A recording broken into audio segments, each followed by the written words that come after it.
Hello, how are you? I got a special message for you today. I'm a little early, about 3 minutes early. Yesterday, the internet went down. I was trying to do it on my phone, and things didn't work out. But we are up and going at it strong.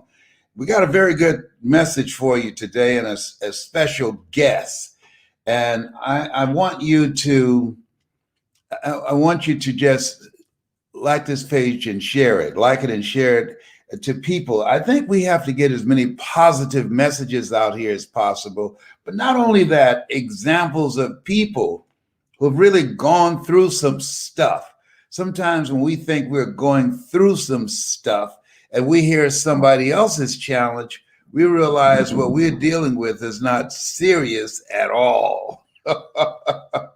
So I want you to like this page and share it, like it and share it. I got a special guest that I'm going to be talking to, and my message to you is about realizing how strong and powerful you are, and that it's your time. It's your time. In spite of the coronavirus, in spite of millions of people losing their jobs, and you might be among the number, or people going through foreclosure or evictions, and you might be in that number. I want you to embrace, I want you to just discard your disbelief and just embrace what I'm sharing with you. It's your time. Because when crises happen, and I found this to be true in my own life, and I look back, I'm 75. And so when I look back, that because I didn't buy into what happened to me, what I did was focus and poured my time and my energy on what I was going to do about it. So I've been through foreclosure, eviction, heartbreak, divorce, you name it. I just said, Lord, can you spread this stuff around? I've had enough. Can you pass this cup? So I want you to like this page and share it, because now's the time that we want to encourage each other and be there for each other and create communities of collaborative, achievement-driven, supportive relationships. That's very important. And look for ways that we can begin to rebuild our lives and have a spirit of optimism, and how we can reach out and help people who are going through some tough times right now. And vote, come out in strong numbers. Efforts are being made to suppress the vote. And we must always be stronger than those who are attempting to suppress and to overcome and to stifle our voices. And so we have to rise up. And so this is a time to rise up. This is a time to speak and collaborate and work together and make our voices heard by voting and being relentless and patient and persistent and persevering and unstoppable in this special reckoning that's taking place in America tonight and around the world. So I want you to like this page and share it. I like it and share it. And I want you to realize, and I want you to stand with me on this. This is your time. Suspend your disbelief. Listen to my voice. This is your time. Regardless of what you're going through, whatever you're going through, somebody at some point in time went through that and got through it and lived to tell it. This is your time. And I want you to stand on that. Call forth those things that be not as though they were. This is your time. And we forget that sometimes, because life can knock you senseless. And if you don't have a program for your mind, if you don't have a strategy on how you're going to build yourself up and fortify yourself to make it to the next level, I'm calling somebody right now that this person I'm about to call. Hello? Hello, how are you? I'm doing great. How are you? You know I'm doing great. Come on now. This is Jose Flores, one of my spiritual sons. That's right. Yeah, he wrote a book called don't let your struggle become your standard. I want you to like this page and share it. And Jose, I want you to talk about your life in terms of when you came to this point, when you decided that you're going to write this book, this title, Don't Let Your Struggle Become Your Standard. What do you mean by that, first of all? Yeah, well, Les, being born with a neuromuscular condition called spinal muscular atrophy was very difficult for me when I was a young boy growing up. The doctor said by the age of 15, I would end up in a wheelchair, and they weren't even expecting me to live past my teenage years. And I actually didn't end up in a wheelchair until I was 22 years old. But even prior to that, I was still going through, feeling my body going through different levels of shifting and decreased mobility. And so, I struggled a whole lot throughout my life because of this condition. And I lived a defeated life early on because of my mindset and my mentality. I never thought I would do anything great. I never thought I would accomplish anything of significance or make a difference on this planet or even leave a legacy. I thought I was just going to be a average Joe living an average life, doing average things. And I got to the point in my life where I said, I'm not going to let this wheelchair defeat me. I'm not going to let this wheelchair define me. And I'm not going to let this wheelchair dictate my destiny. And when I made that choice and that decision, my life never looked the same again. And when I wrote that book, Don't Let Your Struggle Become Your Standard, it was a mantle for me, and it was a statement that I wanted to share with the world, because I know that everyone has their own level of struggles that they're going through and that they're dealing with, especially now with this pandemic and COVID. We have so many people dealing with all types of different issues. And so I wanted this book to be a message to the world and letting the world know that they don't have to let their struggle become their standard. And what I mean by that is that a lot of times we just let life happen to us. We just settle for the cards and the hand that was dealt to us, and we just think to ourselves like, hey, this is just the way it's supposed to be, and we just settle right there. But I wanted to show people that they don't have to settle right there, and they can learn more, do more, and become more, and that they don't have to let their struggle become their standard. When did you become familiar with my voice, Jose? I became familiar with your voice in 2010. Mm-hmm. And I'm telling you, when I found, I was working in corporate America for 20 years, but even in doing that, I felt like a void inside of me that I knew I could be doing more with myself and with my talents and with my gifts. And so I couldn't do a lot of things physically, which was a mindset that kept me stuck for many years, because I was always focused on the things that I couldn't do, instead of focusing on the things that I can do. So in 2013, 14, around there, I started saying to myself, what else can you be doing that can make a greater impact on a larger scale? And I said, well, I can't use my arms and legs the way I would like to, but what can I do? I asked myself, what can you do? And I said, I can still use my mind, and I can still use my voice. And so I said, I want to look into motivational speaking, inspirational speaking. So I went on YouTube.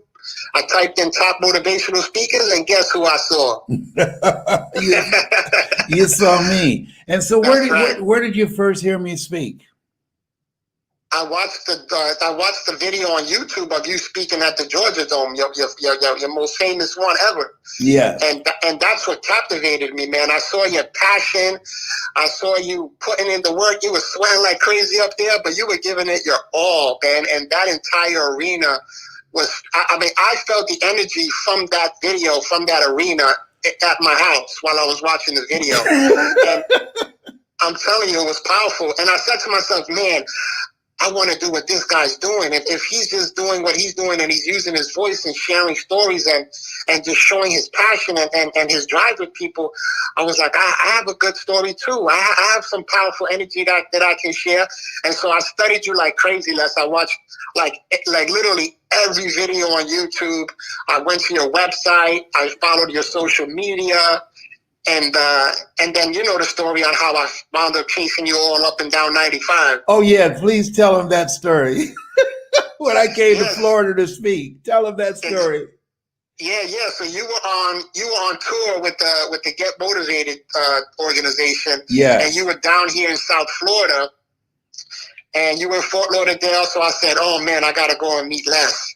And so that was in December of 2015. So coming from corporate America, you know, a lot of times by the end of the year, a lot of people are already done with their vacation time. And I was one of them. I was already done with it. And so I had to take a day off of work unpaid. So my wife and I took the day off of work unpaid. And so that was 2 days of unpaid work to go see you. So we took the risk, we took the leap of faith, and we said, we got to go meet Les. So we took the day off. We went to go see you. Now, that first day in Fort Lauderdale where you were there, I didn't get a chance to meet you. I did hear you speak, which was amazing.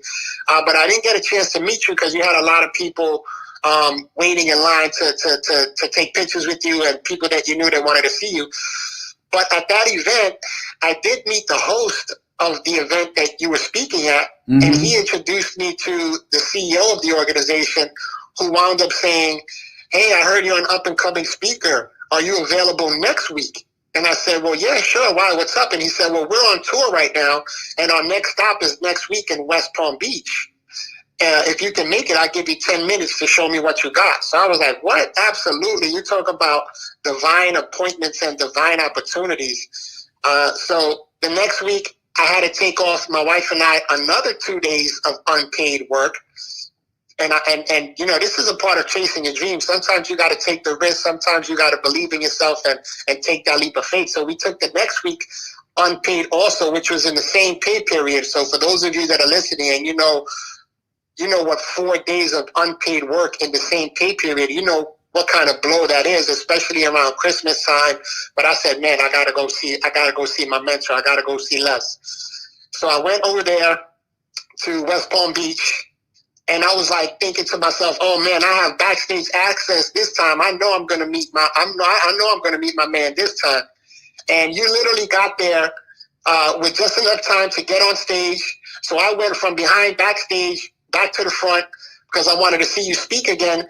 And you did an amazing job. You got off stage. So I told my wife, I said, "Hey, I'm gonna run backstage because I want to meet Les." And as soon as I got back there, I said, "Where's Les? Where's Les?" They said, "He left." I said, "What do you mean he left? He just got off the stage." And he was like, "Yeah, no, he had another engagement he had to go to, so he had to run." And I was like, "Oh man, I felt heartbroken, Les." I was like, "Oh man, I missed my opportunity again." And so that day, I wound up speaking, did my 10 minutes. It was an amazing experience. Spoke in front of 3,500 people.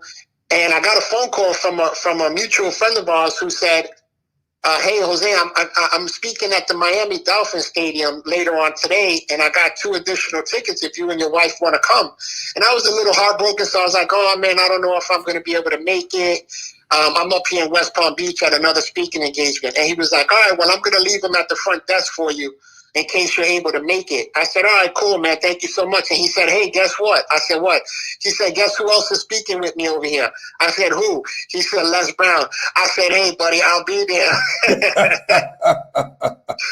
So, man, long story short, my wife and I, we flew from West Palm Beach all the way down to the Miami Dolphins Stadium. And that's where I met you, Les. That's where I saw you coming out from your green room. We locked eyes, man. I gave you a big old smile. You gave me a big old smile. And then you came up to me. I said, "Hey, can I take a picture and shake your hand and give you a hug?" And you said, "Oh, yeah, absolutely." And we took a picture. I gave you my speaker kit. And you called me the next day, man. And that was all she wrote. We've been family ever since. This is true. You call me Pops. Yeah, exactly. I want people to go online. Jose Flores. How do you spell your last name? Flores. My website is joseinspires.com. joseinspires.com. He has an incredible story. And so, but he decided, hey, even though I'm a quadriplegic, you know, I want to speak. I've got a story. I've got energy. I want to change lives. I'm not going to let this wheelchair define me. And you know what I call that, Jose? I call that hunger. That's right. That you were hungry. Yes, you got to be hungry. that you decided you would not be sitting outside of a Walgreens or Walmart with a cup in your hand, wanting people to feel sorry for you and put a couple of dollars in a cup. You decided that you want to make your life a life of impact and influence. And there are people who are listening who feel the same way that you do, and they're hesitating. They've convinced themselves, like I did for 14 years, that I couldn't do what I'm doing now. And you wrote the book, Don't Let Your Struggle Become Your Standard. When I read that, I said, whoa, I like that. How did you come to that title? Well, like you said, it took you 14 years. It took me way longer than that to realize my gifting and my potential. And not only was I struggling physically with the condition that I was born with, but I was struggling mentally, like, with fear of rejection and fear of being ridiculed, fear of not being accepted, fear of people saying you're not good enough and you won't make it. And so I let that type of talk, self-talk, and talk from other people that have told me that as well.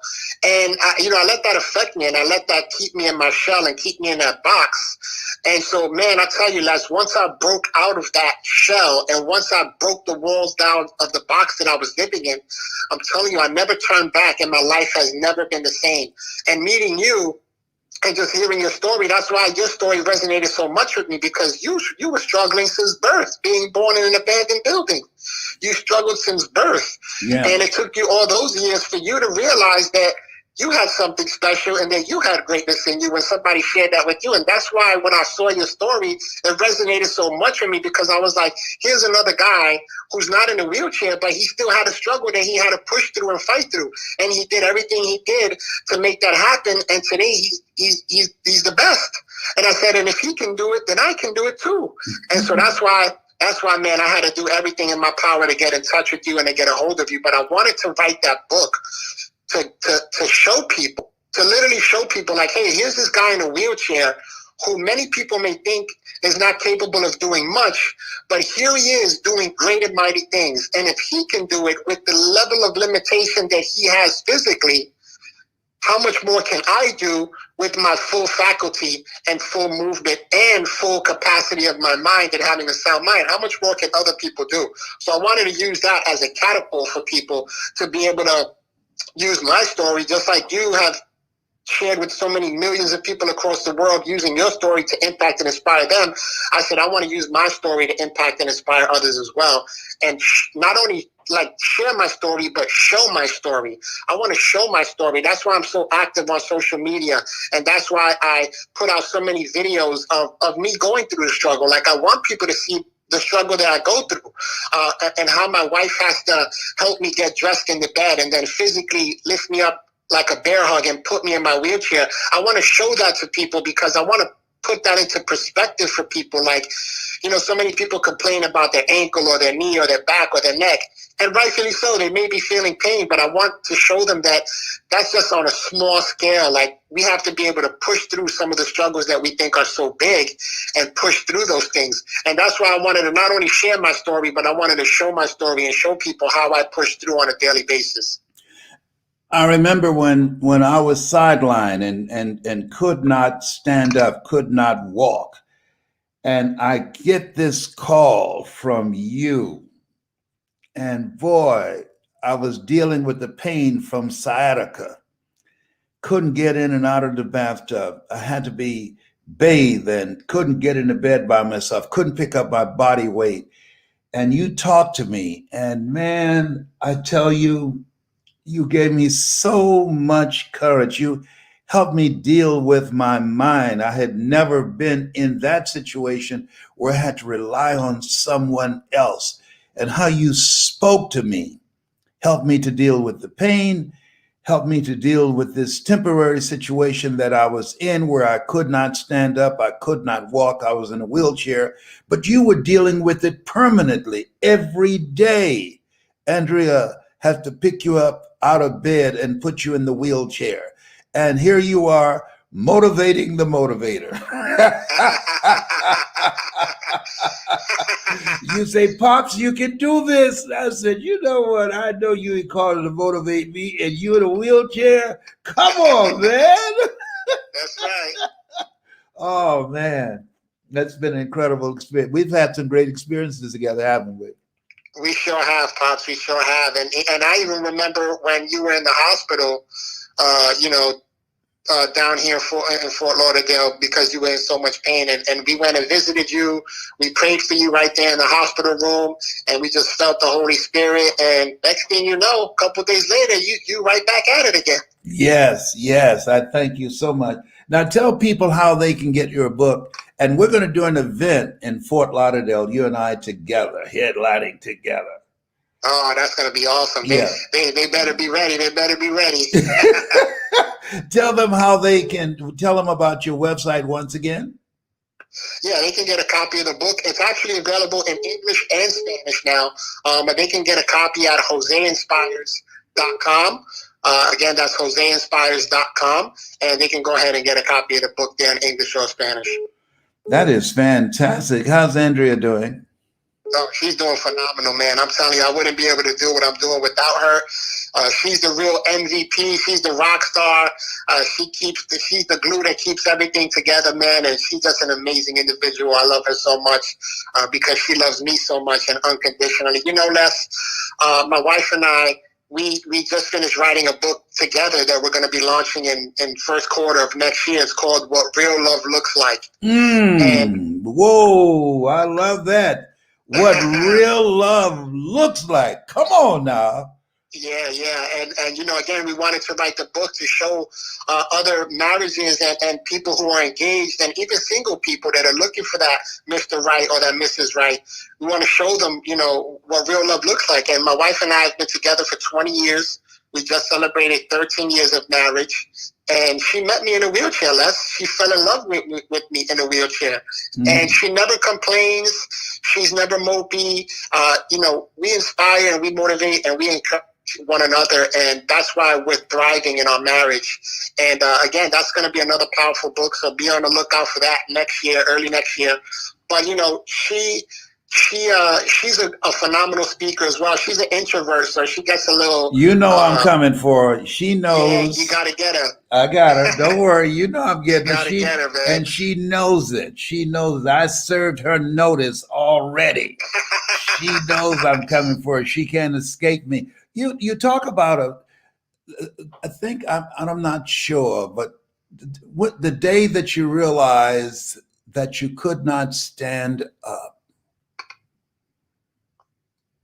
Yeah, you know what happened was that happened when I moved. I had just recently moved from New York City to Fort Lauderdale, Florida, and I was excited. I was in a new environment. I was, you know, new people, new opportunities. I was 22 years old. I literally just moved down from New York, and I was about to take advantage of life and all the opportunities. And I was still able to walk, but I was in my mother's house. Now I'm 6 foot. And at that point, my leg would give out on me at random moments, and I would literally fall on the floor like a sack of potatoes. I could not break the fall.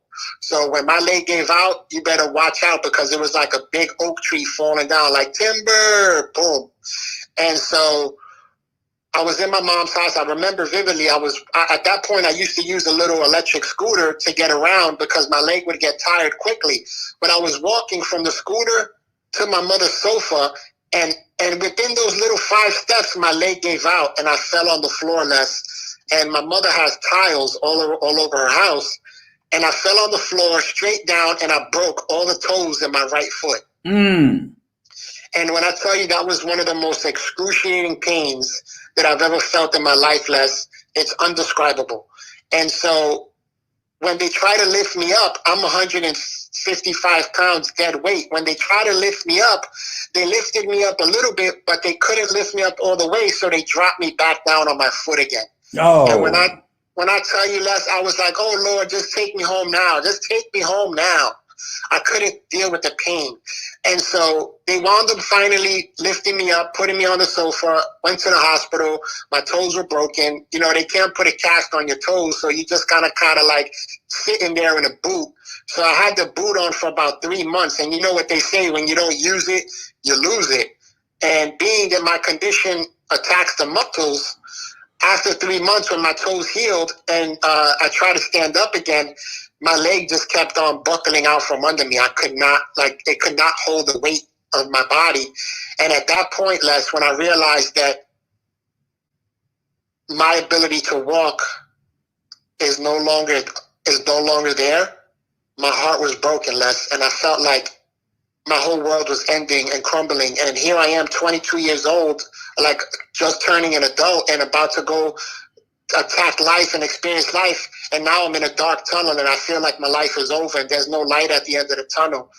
And I was experiencing a level of depression and a level of so low self-esteem and low confidence.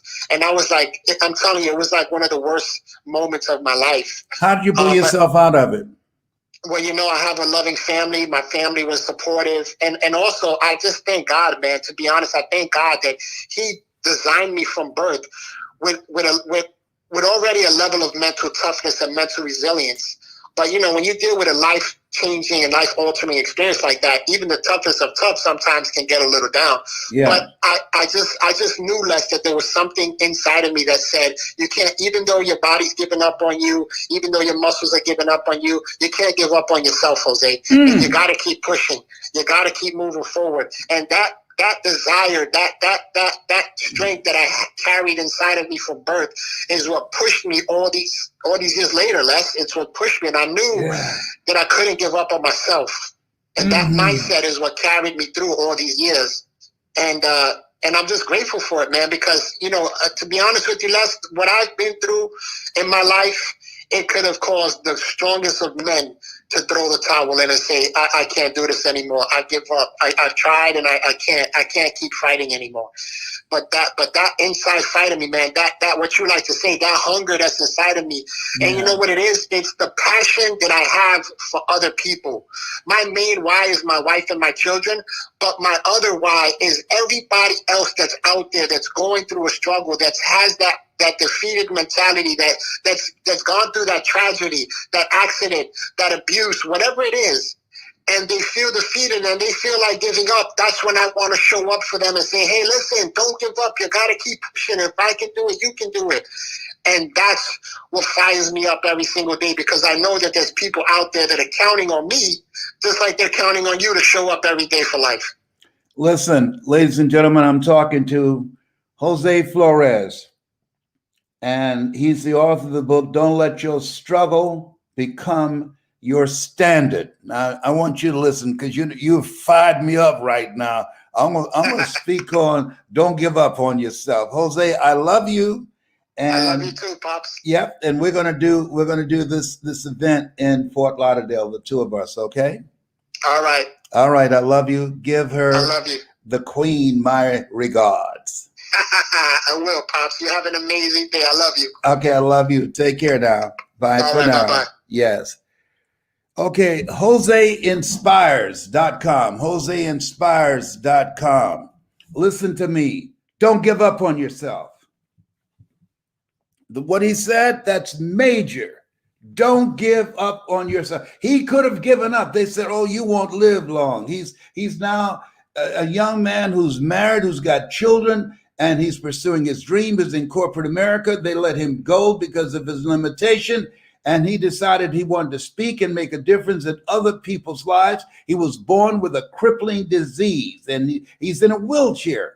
And he is determined. He's hungry to make an impact. He said, don't make your struggle your standard. Don't settle for it. No, don't give up on yourself, regardless of the setbacks, regardless of the failures, regardless of things turning against you, regardless if you've lost your home, you've been evicted, you've lost your job, you've gone through a divorce, whatever you're dealing with, don't give up on yourself. And that's major. And a lot of people are giving up on themselves. Even before the coronavirus, the suicide rate increased by 32%. Don't give up on yourself. This is not the end. This is a new beginning. If you've lost your job, if you've lost your home, if you've been evicted, if you've been foreclosed, it's a new beginning. Don't give up on yourself. Jose Flores is an example, not an exception. He had many opportunities to give up on himself that have broken most strong men and women, but he refused to give up on himself. He was determined. He said, I was speaking and I was backstage. He ran backstage. No, he rolled backstage. Look here. And everywhere I went when I was in Miami speaking, I could see him rolling. He was on me. I said, oh my goodness, who is this dude? I want to meet you. You want to meet me? I want to meet you. I remember when I spoke in Fort Lauderdale and he was on me. He was on me. He was determined that we were going to work together. And we are. Because he didn't give up on himself. He as he talked, can you feel the spirit in him? If that doesn't inspire you, you are in the cemetery taking a dirt nap. Did you hear the force in his voice? When you go to his website and see his wife having to lift him up out of the bed in the morning to put him in the wheelchair. He can't stand up, born with this crippling disease. But he didn't give up on himself. And if there are things that we do that we take for granted, to be able to breathe or to stand up or to speak or to hear, we're here because of God's grace and mercy. Don't give up on yourself, your situation, your setback, what people might call a disaster, that doesn't define you. Don't give up on yourself.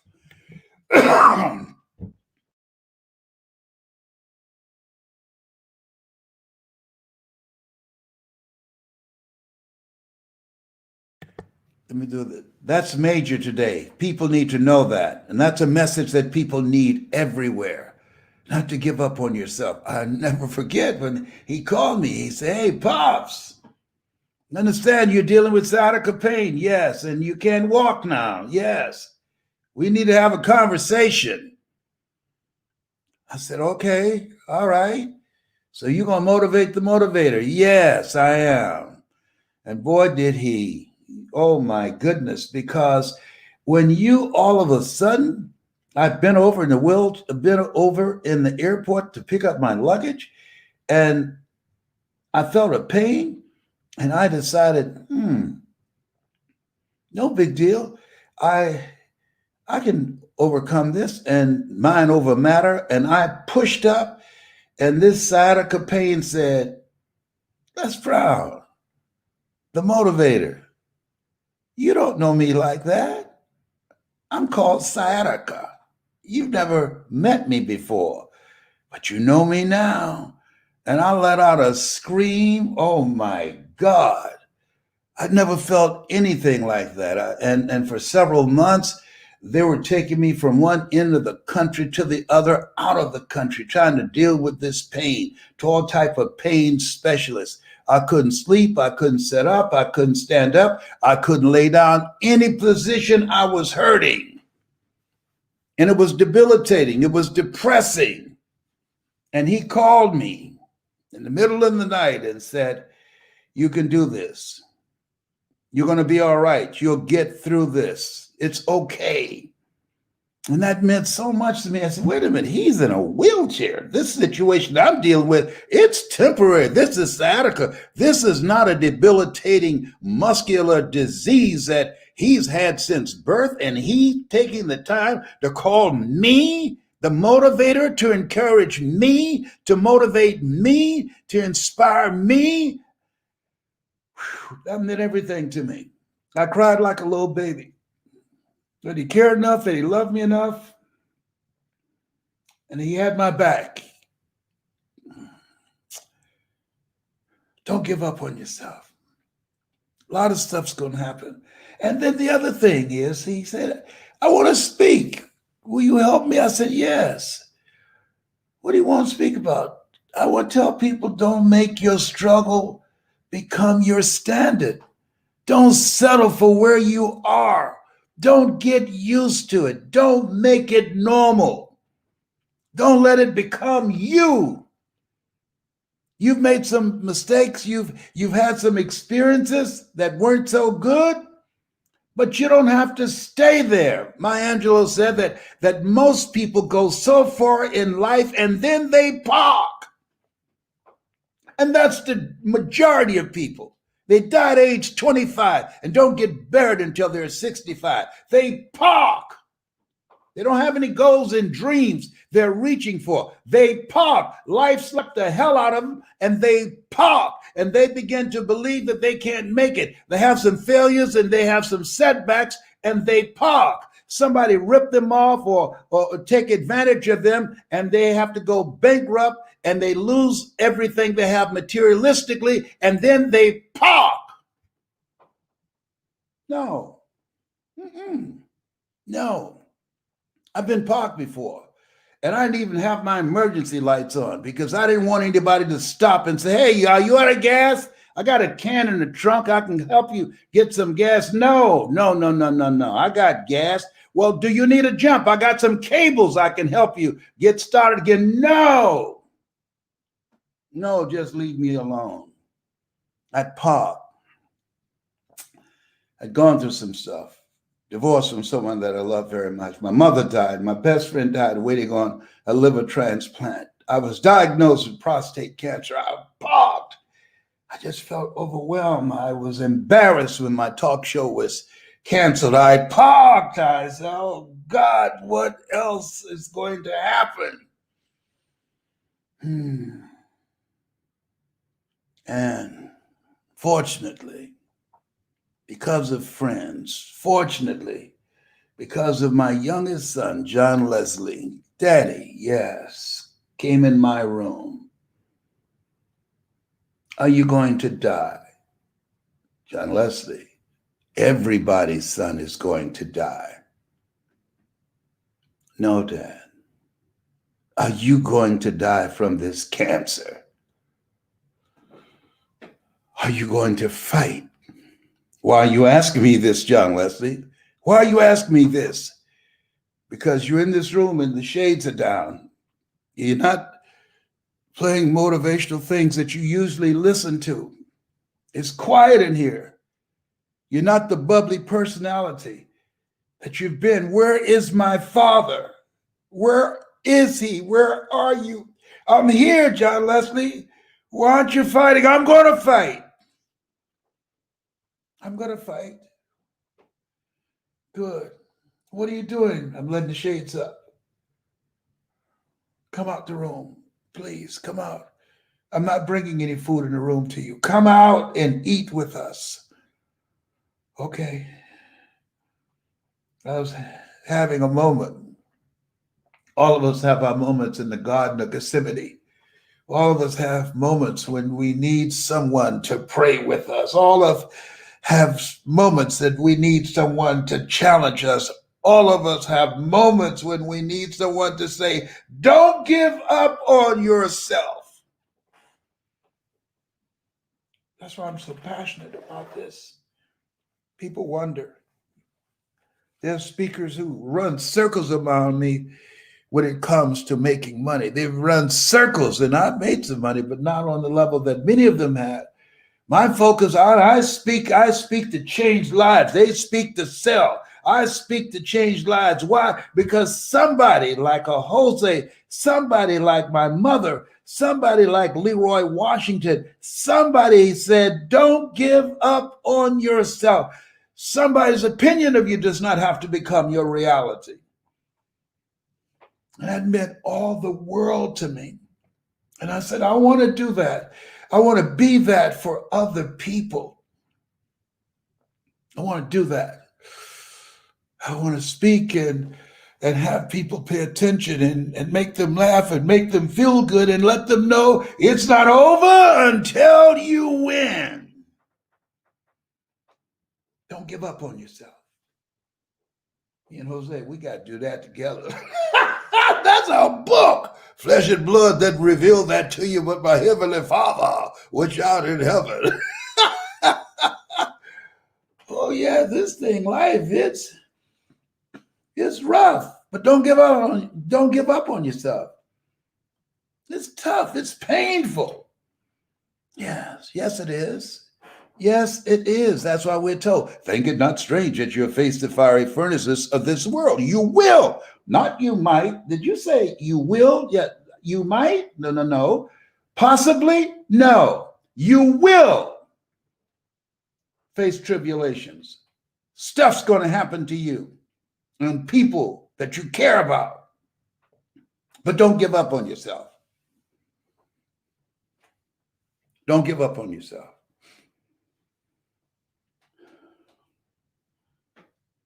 Got to be hungry.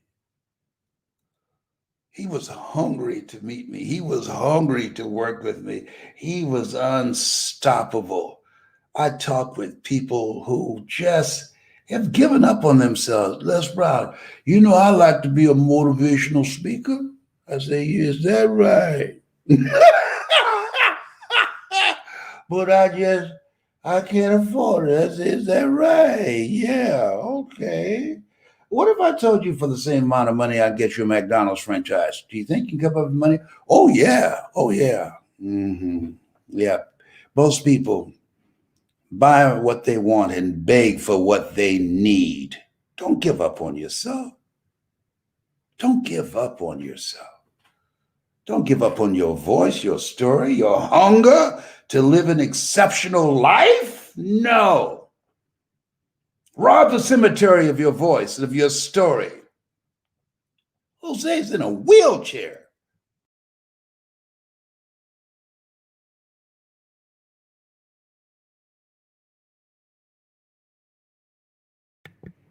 And he hasn't given up on himself. He's got another book coming out. He and his wife, Andrea. She's so beautiful. What an incredible person. He said, I met my wife in a wheelchair. I said, you still had game. You were in the wheelchair, but you had game, my brother. He said, you got that right. When he saw Andrea, he became very spiritual. He said, the Lord is my shepherd. I see what I want, and rolled up on her. Oh, behave. Hello. I know she gonna punch me in the stomach when I see her. Her hair looks like a rainbow. She had all those different colors. I love me some Andrea. Oh boy. Life is so beautiful. We're here because of God's grace and mercy. Don't define yourself because of where you are right now. You're just going through. And it's not come to stay, it has come to pass. If you, and I'm looking for some people that are hungry, I'm looking for some more Jose's out there, have a voice and have a story. If you're hungry, I don't want to work with everybody. I can tell them. That's why I have my staff to vet them.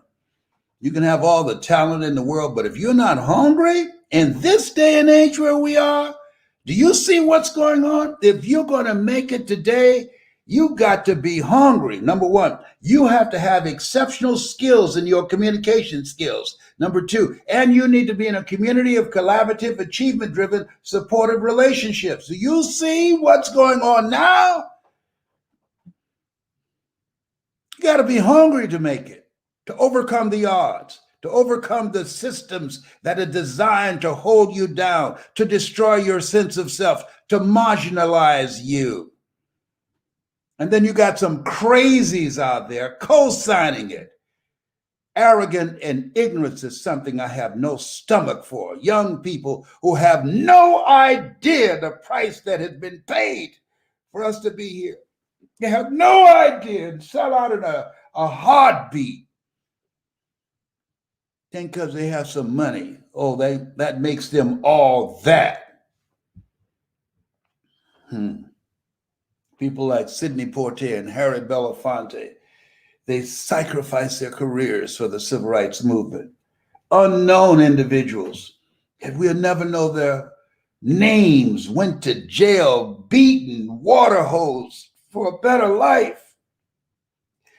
And you have these little punks. Oh God.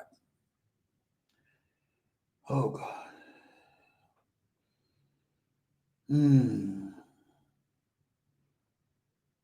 Out here.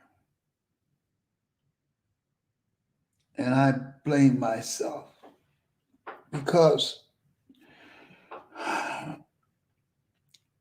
I believe if I got a chance to talk to them, if I believe that they heard my voice, I believe there might be a possibility that some of them I might be able to reach. Benjamin Franklin says nothing changes until those who are unaffected are as outraged as those who are affected. And because many of them got millions of dollars entertaining, they are unaffected, so they're not outraged. They're not outraged. It's a game to them. If they knew better, they would do better. But for the grace of God, there goes I. I've been young and reckless myself. I'm not pointing any fingers, because when you point fingers, as my mother would say, you have three pointing at yourself. Les Brown, you've had your moments in life when you were temporarily insane. And the only reason that you're now here for a greater level of consciousness at 75, because of God's grace and mercy. He saw fit for you to still be here and have your voice. He saw fit that somebody, two different guys who pulled guns on you and didn't pull the trigger, one got stuck. He saw fit. All the close calls you had in your life, you should have been dead a long time ago, but you're still here. He saw fit when they identified you 29 years ago. I thought it was 27. I was reminded 29 years ago, you have fourth-stage prostate cancer. Your PSA, which stands for prostate-specific antigen, 2,400, and you changed it to an affirmation, positively staying alive. He saw fit that you can still be here. Don't you give up on yourself. If you can hear me in your ears, that's no big deal. I want you to hear me in your heart. Why, Les? Because where your heart is, there your treasure is also. Don't you give up on yourself. In spite of all this drama, don't you give up on yourself. God is still in charge. And in many situations, he's still in charge, but he doesn't always take charge. Some things he put in our hands. That's why Mary McLeod Bethune said, pray as if everything depends upon God, and work as if everything depends upon you. That's what we're doing now. Lining up. They keep coming. Lining up to vote. They keep coming. Doing the electric slide. Lining up. Chicago stepping to go vote. Lining up. Being patient and persistent and persevering. If you got a voice, you got a story. Allow me to do with you what I'm doing with Jose. And let me bring that story out. Put voice in the comment section. If you can feel me in your heart, if this is your calling, as Jose, he said, I can't walk. They let him go. He lost his corporate job because of this disability, but he still, rather than be depressed, he decided to live a life of significance, a life of impact. He called me and told me they fired him. I said, don't worry, I got you. It's okay. We're in this. We family. He said, thank you, Pops. Thank you, Pops. Put voice in the comment section. If you listen to his voice, you're going to get a chance to meet him too. Oh, he's nothing else. He always telling me, Pops, I'm coming for you. I'm going to roll up on you. I said, I know it. I know it. I ain't scared of you. Put voice in the comment section. We'll vet you and see if it's a good fit. Teach you the Power Voice system. Boy, I'm so proud of Jose. Did you see how he was flowing? He wanted to serve me notice. I'm not the same young man that you met. I know. You have something special. You have greatness in you. Here's a quote I want to leave with you. I've been meditating on this. The other night when hurricane came through Ackworth, Atlanta, winds were blowing.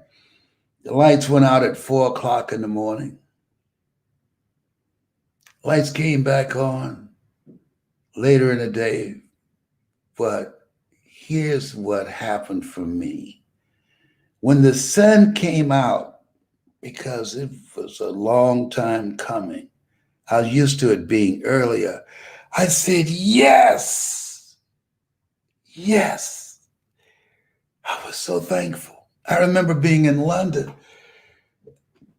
and I said, when does the sun come out here? Oh, this is it.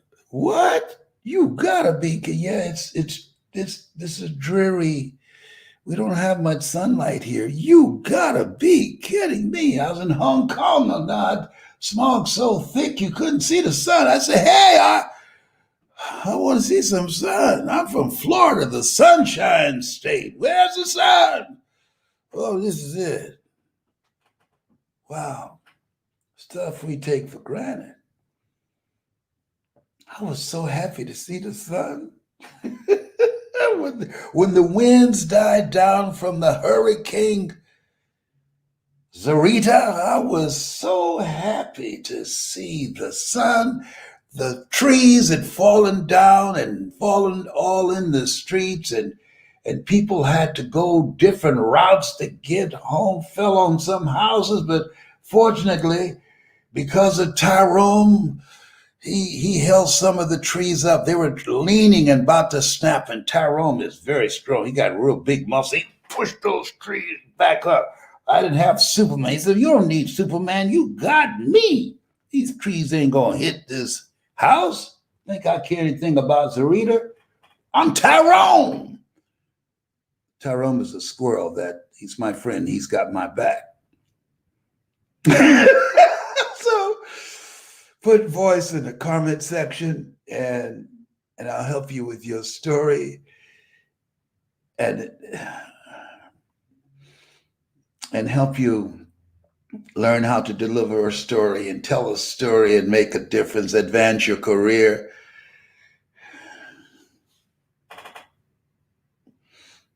Do it all from the comfort of your home virtually. A friend of mine asked me to do an event. He wanted me to drive there. I said, no, I'll send you a private plane. I said, no, I want to do it virtually. I said, no. Could have probably earned 6 figures. It's not worth my life. I said, I do it virtually. And I called him back several times and he didn't return my calls. It's okay. I'm still here.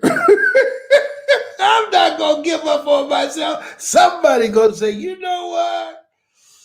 You know who we need to call to motivate us? The motivator, Les Brown. He looks like Kid in Play from House Party. He's Kid. Now let's call him. There's somebody else we'll call. But am I going to get on an airplane now? No, absolutely not. I'm staying in the house. Yes, I'm being responsible. Social distancing from people and the refrigerator. Can you feel it, brother? Up in here, up in here. Oh, behave. Hello. Okay, all right, Tyrone. He said, wind it up, wind it up, wind it up. Okay. Thank you all so much. I hope you enjoyed my conversation with Jose, don't forget, order the book. Jose Inspires. Go to his website and let me know when you go there. Just give me some feedback of what you want you to see, his story. JoseInspires.com. Order the book. Don't let your struggle becomes your standard. Don't let your struggle becomes your standard. He's inspiring. You have something special. You have greatness in you. That's my story, and I'm sticking to it. I'm sticking to it. I say, that's it. Did you say what I thought you said? You need to go to church. I'm sticking to it. I'll report you. Put voice in the comment section. Oh my God. What's wrong? You're tired. That's what's wrong. What's happening when you turn 60, 75?